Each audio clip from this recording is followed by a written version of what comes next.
আজকে আমার জন্য খুবই একটি মজার একটু, আমি খুব মুগ্ধ।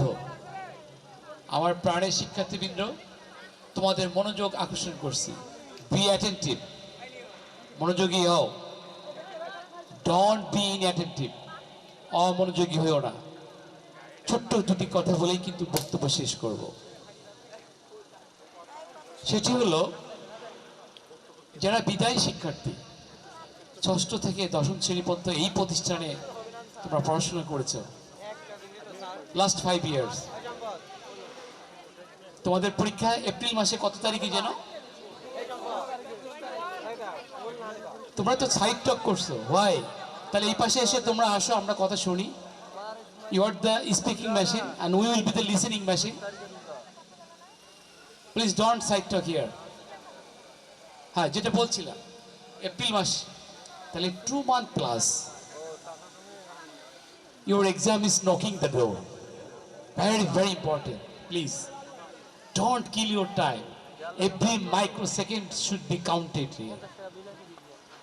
আমি মনে করি এখন নতুন করে কোনো পড়ার দরকার নাই। যা পড়েছ দ্যাটস এনাফ। রিভিশন দিবা তোমাদের উদ্দেশ্যে, যারা পরীক্ষার্থী। তোমাদের এসে আরেকটি কথা, তোমাদের কাছে কি ওই স্মার্টফোন থাকে বাসায়? হ্যাঁ, ইয়েস। মোবাইল ফোন থাকে না? অ্যান্ড্রয়েড ফোন থাকে? You yourself will aloof from this device totally, not partly. পরীক্ষার আগ পর্যন্ত এইটাকে কষ্ট হবে, তাই না? খুব কষ্ট হবে। এইটার সাথে একেবারে ডিসকানেক্ট করবে। গত বছর তোমাদের, ফর ইউর ইনফরমেশন, গত বছর কুষ্টিয়ার একটি মেয়ে দেশব্যাপী, ন্যাশন ওয়াইড, তার 64তম অবস্থান মেডিকেলে, তাও ঢাকা মেডিকেলে। She did not use any device like smartphone. Smartphone তো প্রশ্নই আসে না। মোবাইল ফোন বলতে বাটন ফোন, বুঝো না, ওই যে প্রেস করলে যেটা হয়, এটা মাঝে মধ্যে ইউজ করেছে। আমি কোনো রূপকথার গল্প এখানে তোমাদের শোনাতে আসে নাই, এবং সেটি তোমাদেরকে, ইউ শুড ফলো ইট। এইটা তোমাদের জন্য না। আমার ছোট বোন ফ্রান্সে, প্যারিসে পড়াশোনা করে বায়োটেকনোলজিতে। ও আমাকে বললো যে ভাইয়া, আমাদের এখানকে স্কুল পড়া শিক্ষার্থীদেরকে কখনোই কোনো ডিভাইস দেওয়া হয়নি, কোনো মোবাইল ফোন। হাজার চিল্লাচিল্লি কান্নাকান্নি করলেও দেওয়া হয় না। এখানে আমাদের অনেক মায়েরা আছেন মনে হয়, বা ম্যাডামরা আছেন। আমরা কি করি? ইউর চাইল্ড ইজ ক্রাইং, আপনার বাচ্চা কাঁদছে, আপনি কি করছেন? এই দেখ, ইউটিউবে দেখ আর খাওয়া দাওয়া কর। এটা, this is one kind of suicide cause. এটা একটা আত্মঘাতী ডিসিশন।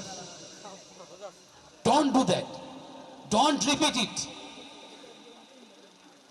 তাহলে পৃথিবীতে যতগুলো উন্নত রাষ্ট্র রয়েছে, ফ্রান্স তো আপনারা জানেন, তার ভ্যাটও প্রদানকারী একটি দেশ, রাষ্ট্র পৃথিবীর মধ্যে, 5 নেশনের মধ্যে একটি ওয়ার্ল্ডে। তারা তো তাদের বাচ্চাদেরকে এগুলো অ্যালাউ করে না, টোটালি নট পারমিটেড দেয়ার। তো সেই ক্ষেত্রে আমাদের কি করে তখন, যে কান্নাকাটি করলে ওই ক্যালকুলেটর টাইপ আছে না, solving problem, 2 + 3 = 5, is it correct? অতএব এই ধরনের কিছু গণিতের কিছু সমস্যা সম্বলিত এই ধরনের কিছু ডিভাইস দেয়, এই এটা কর, এটা দেখ, এই সমস্যার সমাধানটা কর, কিন্তু কখনো এটি দেবে না। এই ধরনের গেম খেলা আমাদের বাচ্চাদেরকে তাদের যে ক্রিয়েটিভিটিকে নষ্ট করার জন্য যথেষ্ট। আমি মনে করি এই বলবড়িয়া মাধ্যমিক বিদ্যালয়, আজকে আমি যে কথাটি বললাম, তোমরা চেষ্টা করবে প্রতিপালন করার জন্য। হ্যাঁ, বলতে পারো যে স্যার, আমি ওই স্যারটি অঙ্ক করিয়েছিল, উনি ইংরেজি পড়িয়েছিলেন, ওই স্যারের ওই চ্যাপ্টারটা আমি একটু দেখবো ইউটিউবে। হ্যাঁ, এটা দেখতে পারো, with the presence of your guardian. তোমার বাবা মা বা কেউ থাকবে, তখন তুমি দেখতে পারো। To reach yourself, to enhance your সেলফের জন্য। ক্লিয়ার? আর এসএসসি পরীক্ষার্থীদের আরও একটু কথা, তোমরা এখন রিভিশন দেবে, লিখবে, আর পরীক্ষায় কিন্তু যে ভরকে যাবে না, যেটি ইজি আছে সেগুলো করে ফেলবে। আমরা চাই তোমরা সবাই জিপিএ 5 পা, না পেলেও কোনো সমস্যা নেই। আমাদের উদ্দেশ্য হচ্ছে আগামী দিনের সৎ দেশপ্রেমিক যারা বাংলাদেশকে অন্য অন্য উচ্চতায় নিয়ে যাবে। 1,47,570 বর্গ কিলোমিটারে এই জমিনখানা হবে পৃথিবীর মধ্যে সেরা। সেটা কারা করবে? সেটা তোমরা করবে। অন্যান্য কান্ট্রির লোক বলবে লেটস গো টু বাংলাদেশ, চলো বাংলাদেশে যাই। Now Bangladesh has become the highest develop country among the world. পৃথিবীর মধ্যে বাংলাদেশ সেরা একটি দেশ হয়ে গেছে। লেট আস সার্ভ দেয়ার, চলো ওখানে গিয়ে চাকরি করি, যেটা এখন আমরা করছি না। বাংলাদেশ বাইরে যাওয়ার জন্য অদক্ষ অযোগ্য শ্রমিকগুলো আমরা পাঠাচ্ছি।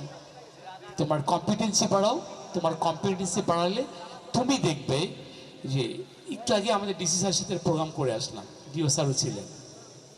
$20,000 পাউন্ডে চাকরি করে লন্ডনে, বাংলাদেশি ছেলে। চমক হাসানের নাম শুনেছ? এই যে কুষ্টিয়ায় আমাদের ডিও স্যারের গ্রামের বাড়ি, ওনার ওখানে। He is called the magician of mathematics. তাকে গণিতে অঙ্ক ভাইয়া বইটা পড়েছো কেউ? কেউ পড়ো নাই? আমাদের স্যাররা দয়া করে, not only text, you should read out the inter text books also. তোমাকে টেক্সটের বাইরেও আরও বই পড়তে হবে, পৃথিবীটাকে জানতে হবে। আর তোমার লেভেল কোন পজিশনে, you can compare then yourself, যে হোয়ার ইজ ইয়ার স্টেইং দেয়ার, তুমি কোথায় অবস্থান করছো। আজকে যে ছেলেটি বা আজকে যে মেয়েটি আমার সামনে এখানে আছে, সে তো টোটালি গ্লোবাল স্টুডেন্ট, সে তো বৈশ্বিক একজন ছাত্র। এই মুহূর্তে সিঙ্গাপুরে একজন স্টুডেন্ট তোমার বয়সী, বা মালয়েশিয়ার বা জাপান বা চীন, অন্য দেশের শিক্ষার্থীরা কীভাবে তাদের দে আর অ্যাকোয়ারিং দেয়ার নলেজ, তাদের পজিশনটা কোন জায়গায়, এটা তো আমাদের জানা দরকার। সেই ক্ষেত্রে তোমাকে বি অ্যাটেন্টিভ হতেই হবে, হার্ড ওয়ার্কিং হতেই হবে, এর কোনো ব্যর্থ নেই।